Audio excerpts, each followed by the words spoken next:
me, made a tremendous impact of people were here giving me that kind of support. And so it was, I can remember, like the same as it were yesterday, so it was very meaningful to me. Thank you. Do not know how much time we have. I don't want to ramble on too long.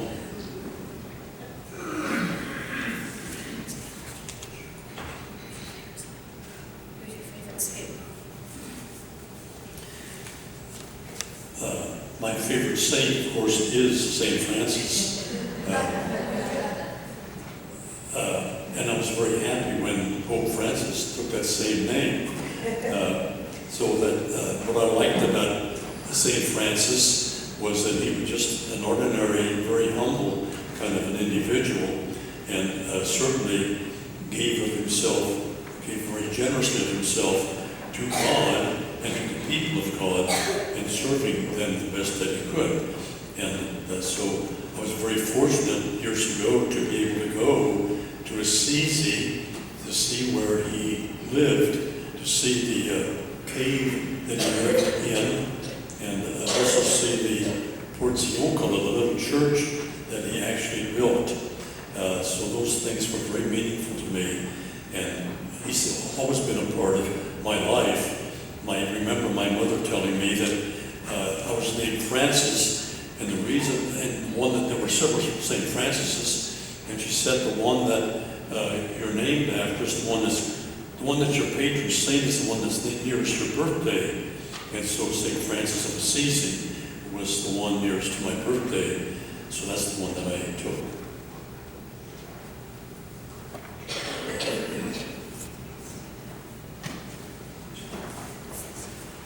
But first, the 8th grade, we together wrote a little poem that we would like to tell you. Father Frank, we love you dearly. You speak God's word so clearly. You're a kind and humble man. Your life fulfills God's plan. Even though you are retired, you're a priest who is admired. Thank you for answering God's call with your yes, and for absolving the sins we confess. We wish you a special birthday blessing. Our thanks and love to you we're expressing.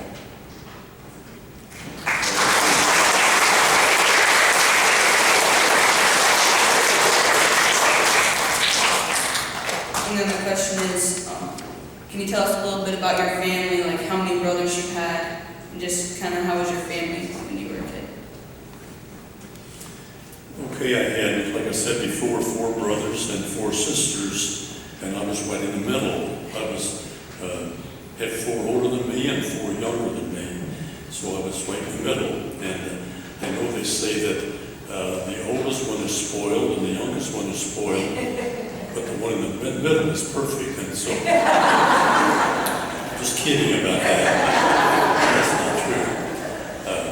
So I was very fortunate. I really feel like, certainly my biological family was important during my years of study for the priesthood, but also my faith family, the people here at St. Nicholas. I thank God every day where I was born in this community, to whom I was born, and when I was born, the time in history that I was born. That, and I'm sure you get tired of hearing this, but back then people were very friendly, they helped each other, neighbors helped each other, they visited back and forth, and when we were like downtown or here at the parish picnic, if some of the kids got out of line, any of the adults feel like they could correct you. And so that everybody helped raise everybody. So it wasn't just the biological family, but I was fortunate to be blessed to be part of the St. Nicholas faith family. And that certainly helped me along the right path. But I remember as far as my biological family, I was blessed certainly to have them. They stood behind me all the way and were very supportive. Back in those days, to make that trip to St. Meinrad, the cars were not what they are now. You always had to have 2 or 3 extra spare tires in the trunk, because the tires didn't last as long as they do now. And you would have flat tires, and the radiator would boil over. They weren't nearly perfected cars as they are now. And my family would get up very early. They were able to come down twice a year to visit.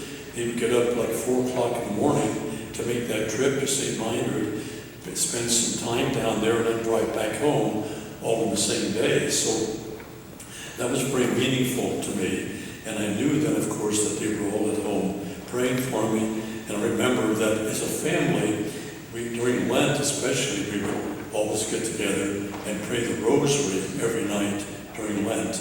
And again, I'm sure that helped. We always had a May altar in the home.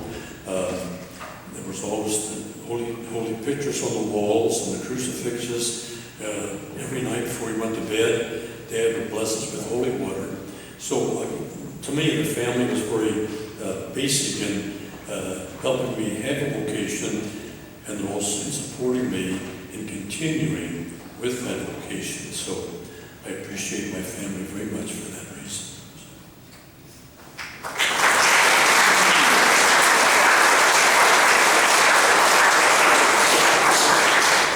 I just want to comment about this poem by the 8th grade. There are a lot of evidently poets in the class, so keep that up. That's beautiful. Thank you. Like I say, I'll read these cards later on, so thank you in advance for the cards.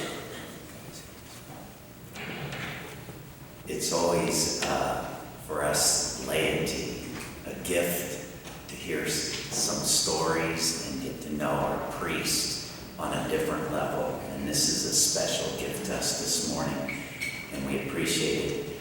And I just want you to know from my heart, when I came to Sunman, I thought that there were such gifts that I have not seen and treasures. And I think after listening to you and the stories you've told me about Father Eckstein, we have always held you in as a very valuable treasure here at St. Nicholas.